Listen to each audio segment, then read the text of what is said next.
네, 안녕하세요. 개성고 내신 담당하고 있는 국어 강사 남윤희라고 합니다. 이번 중간고사랑 이제 개성고 일반적인 국어에 대해서 조금 말씀을 드리려고 합니다. 일단 목차는 이렇습니다. 먼저 이제 개성고등학교가 국어가 특징이 조금 뚜렷한 편이에요. 그러다 보니 매년 좀 나오고 있는 경향성 이런 거 먼저 말씀드리고 2번 중간고사 말씀드리고 그다음에 개성고 내신 대비하려면 어떻게 국어 공부해야 되나 요렇게랑 이제 제 수업 특징 마지막으로는 좀 시간표 같은 것들 안내 드리려고 합니다.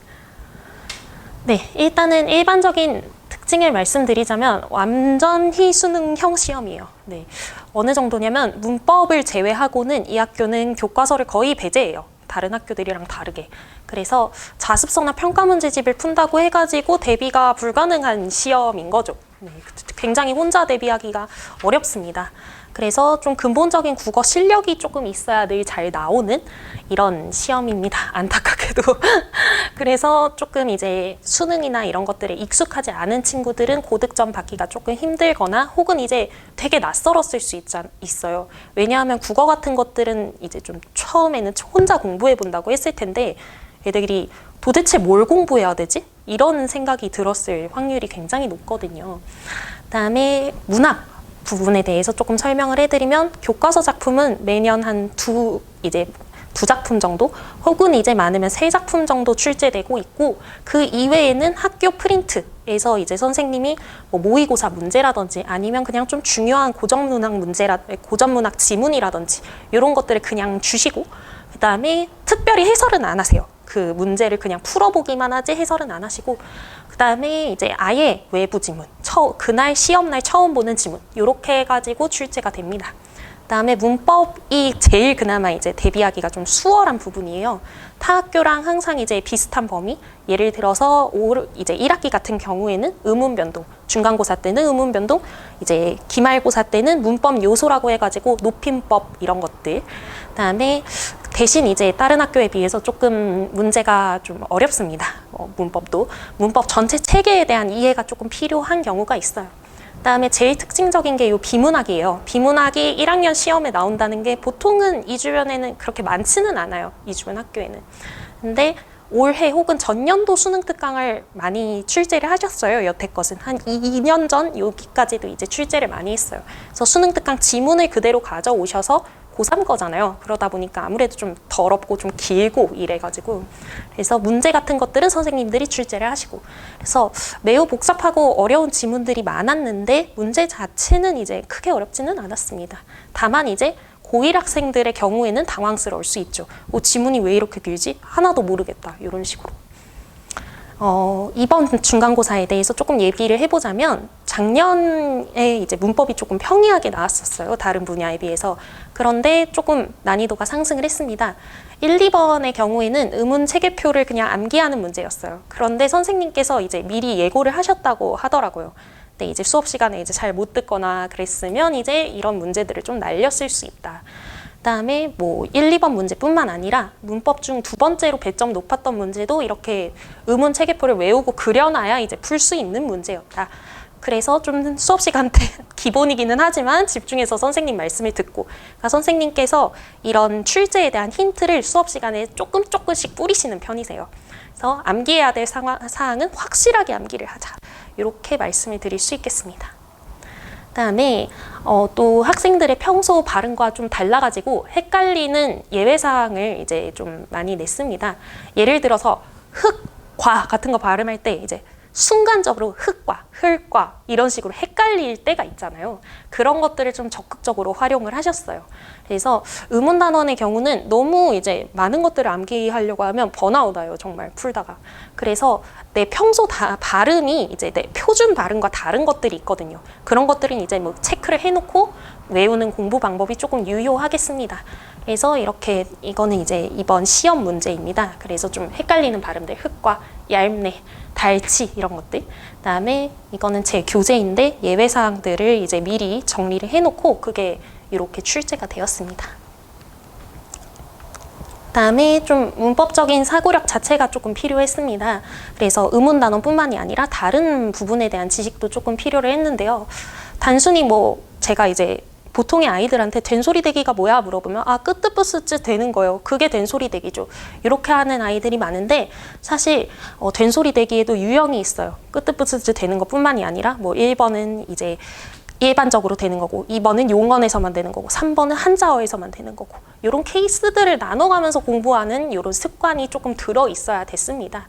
그리고 음은 환경뿐만이 아니라 관형, 사형, 어미란 무엇인지 용언이란 무엇인지 사실 이거 의문론 부분이 이제 시험 범위기는 했지만 형태론이랑 통사론이라고 해가지고 좀 다른 단원의 용어들이거든요. 이런 것들이 아무렇지 않게 그냥 시험 문제에 나와요. 그렇기 때문에 이렇게 문법 전체 체계를 이제 시간이 있을 때 한번 쭉 공부를 해보는 게 좋겠습니다. 그다음에 이외에 좀 타임어택형 문제들이 많이 나왔어요. 빠른 시간 내에 조금 풀기가 힘들었을 수 있었습니다. 그다음에 문학 같은 경우에는 교과서 작품이 2작품 나왔어요. 소설 하나, 시 하나 이렇게 나왔고 교과서 외의 프린트 작품은 이제 고1 모의고사를 선생님께서 풀렸다고 하시더라고요. 그 작품 2가지 나왔고 그다음에 생 외부 지문, 한 지문 그리고 전년도보다는 좀 쉬워졌어요. 전년도에는 고전문학이 나왔는데 올해는 고전문학이 안 나왔거든요. 그렇지만 범위에 모호함이 있었어요. 저희 애들도 선생님 이거 프린트해서 프린트 나눠주셔서 그냥 풀리셨는데 이것까지 공부해야 돼요? 어디까지 공부해야 돼요? 이런 얘기들을 많이 했었어요.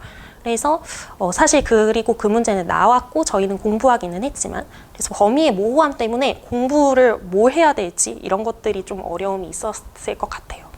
그래서 고난도 세트 같은 경우에는 아예 생 외부 지문이랑 모의고사에 나왔던 프린트 세트인데 학교 선생님께서 작품 분석을 안 해주세요. 보통 이렇게 뭐 예를 들어 시를 공부하면 자 여기엔 무슨 표현법 쓰였고 이러면서 해설을 해주시잖아요. 근데 특징적으로 해설을 안 해주세요. 이 학교 선생님들께서는 그냥 문제를 풀려요. 그러면 해석은 누구 몫이냐? 우리 아이들 몫인 거죠. 이제 또 학원 선생님들이나. 그래서 기본적으로 문학적 언어를 알고 있고 그것에 따라서 표현법들이나 혹은 주제의식이나 이런 것들을 분석해낼 수 있는 역량이 조금 필요하겠습니다. 그래서 이거는 제 교재인데 미리 이렇게 좀 정리를 해놓았습니다. 그다음에 수능형 보기 문제 같은 것들이 조금 나왔어요. 수능문학형 사고력이 필요한데 그럼 수능문학형 사고력이란 무엇이냐? 아이들이 항상 애매모호한 선지들 앞에서 깊게 생각해요. 아 이것도 약간 틀린 것 같기도 하고 내가 근데 감으로 봤을 때 이것도 틀린 것 같기도 하고 근데 그 앞에서 너무 깊게 생각하지 말고 보통 내가 출제자라고 한다면 당연히 이제 누군가가 이제 항의를 하러 왔을 때 아니야 절대 이것밖에 답이 안 돼 라고 말을 할 수 있어야 되잖아요. 그게 당연하잖아요. 그래서 좀 메타인지적으로 위로 올라가서 확실하게 틀릴 수밖에 없는 선지들을 고르는 게 필요하거든요. 아무래도. 그래서 그런 것들을 할 줄 알았어야 되고 여기 보시면 너무 작기는 하지만 뭐 청유형 어미, 반어적 표현, 수미상관 이런 문학 표현법 문제가 꽤 많이 나왔고요. 그 다음에 뭐 보기 문제 같은 경우에도 이런 식으로 수능형 사고력이 조금 필요했습니다. 그 다음에 비문학 같은 경우 평소처럼 2지문으로 구성이 되어 있었어요. 과학기술 분야랑 사회 분야.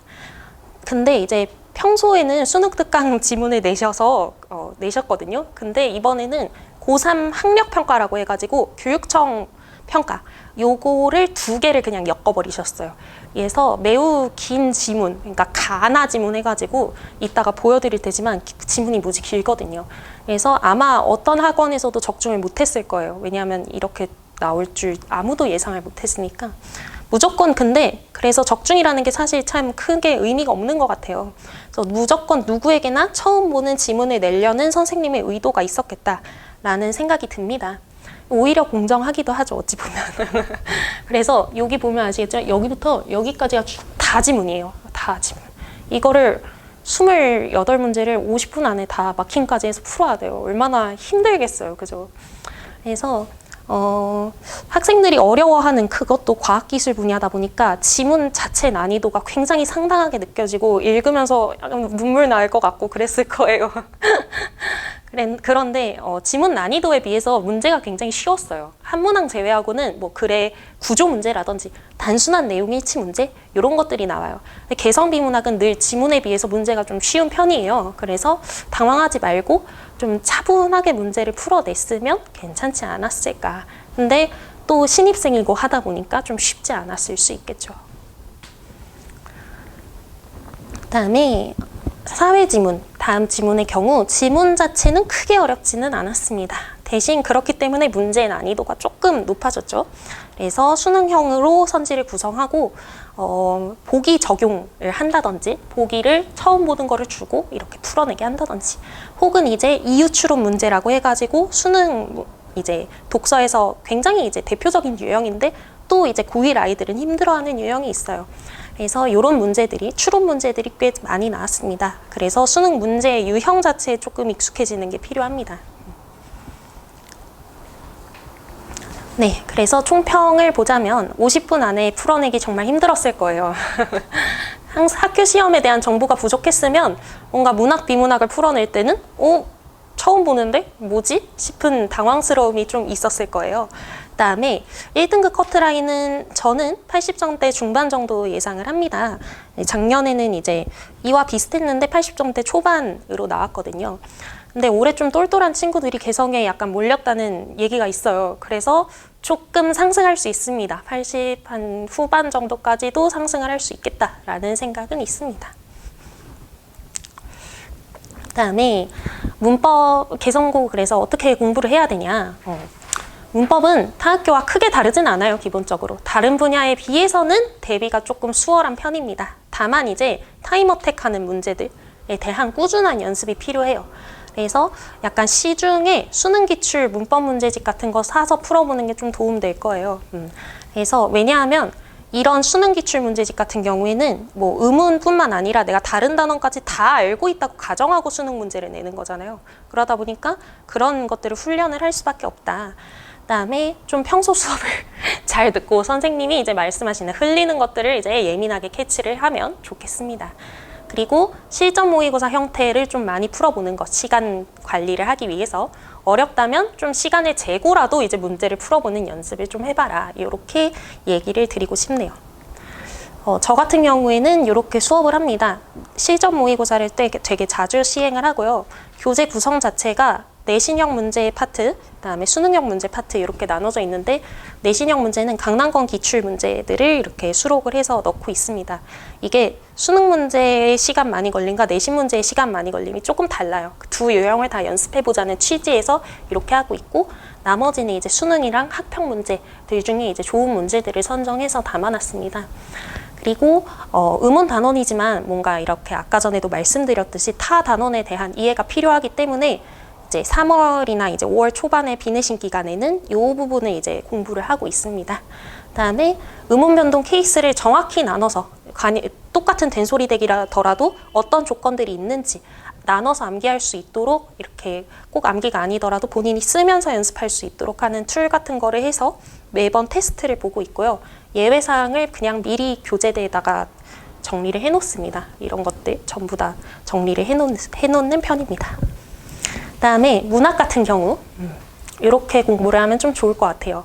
학교 선생님들이 아까 전에도 말씀드렸듯이 프린트 작품을 분석을 안 해주세요. 그래서 집에서 미리 내가 혼자 분석을 해야 돼요. 그래서 미리 표현법이나 주제의식을 분석을 해놓으면 시간을 절약하기가 조금 좋습니다. 그렇지만 혼자 하기가 조금 많이 어렵다는 단점이 있는데 그래도 이제 혼자 한다고 한다면 이렇게 하는 게 좀 도움이 될 것 같아요. 고1 수준의 학평 기출 문제집이나 아니면 이제 내가 조금 난이도 있는 문제를 풀어보고 싶다 하면 이제 수능 기출 문제집 같은 것들 자주 꾸준히 풀어보는 게 필요하고요. 풀고 끝! 뿌듯하다! 여기에서 보통 끝나는데 문제에 언급되는 표현들 있잖아요. 뭐 감각적, 심상, 영탄적, 어조, 명령적, 어조 내가 이런 것들이 무엇인지 좀 끈기 있게 찾아보고 다른 것들에 적용해보는 훈련이 필요합니다. 그래서 저는 이렇게 수업을 하고 있습니다.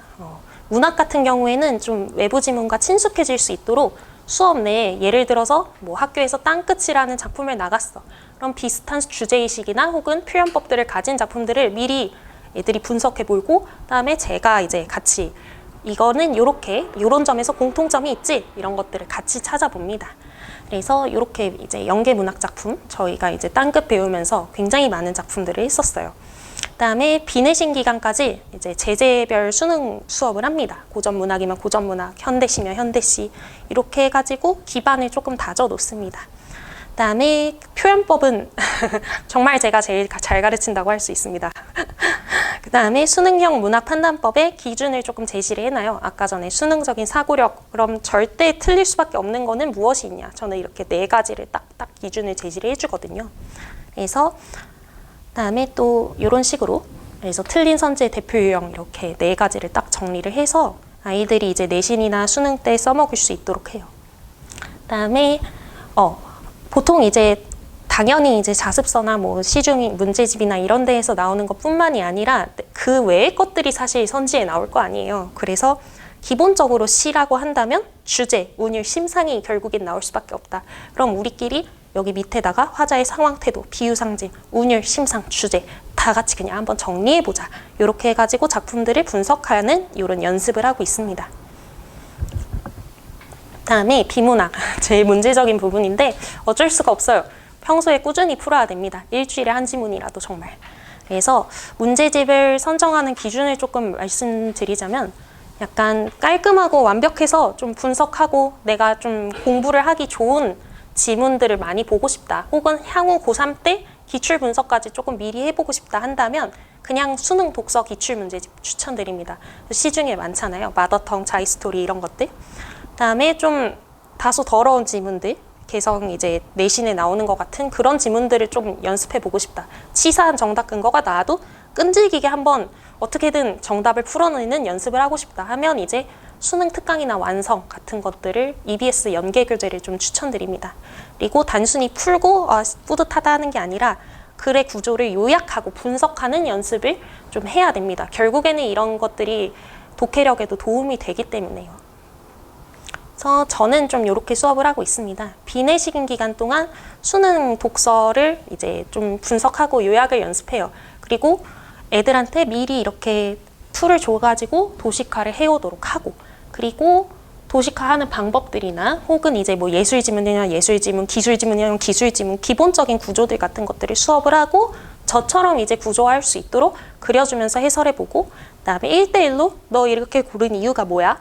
그래서 이런 사고를 통해서 골랐어. 이런 사고들을 조금 교정해 주려고 하고요. 내신 기간 클리닉 때에는 수능 특강 특정 지문 같은 것들, 좀 더러운 지문 같은 것들을 함께 풀이를 하고, 이제 개성 내신 정답을 만드는 기준이랑 수능 특강 오답을 만드는 기준이랑 좀 비슷비슷하거든요. 그런 것들을 조금 해설을 하고 꾸준히 비문학 문제를 풀리고 있습니다. 그래서 기말 대비를 제가 언제 개강하냐면 5월 9일 토요일에 개강을 합니다. 정규 수업은 매주 토요일 1시 반에서 5시 반이고요. 클리닉 수업 같은 경우 화요일 5시 반부터 시작인데 숙제를 해온 정도나 혹은 이해 정도에 따라서 조금 일찍 끝날 수도 있고 좀 길게 클리닉을 할 수도 있어요. 그리고 비내신 기간 3주 동안은 이제 아무래도 이번 기말고사 때는 무조건 고전문학이 나올 거기 때문에 고전문학 해석 연습하는 거, 그다음에 수능문학, 비문학 분석 수업을 합니다. 그다음에 엄밀한 문법 이해를 위해서 이번에는 뭐 문법 요소가 나올 텐데 그것과 연관되는 통사론 수업을 합니다. 그다음에 5월 4주차부터는 학교 내신 진도에 맞춰가지고 내신 대비를 합니다. 네, 그래서 이렇게 마무리하도록 하겠습니다. 감사합니다.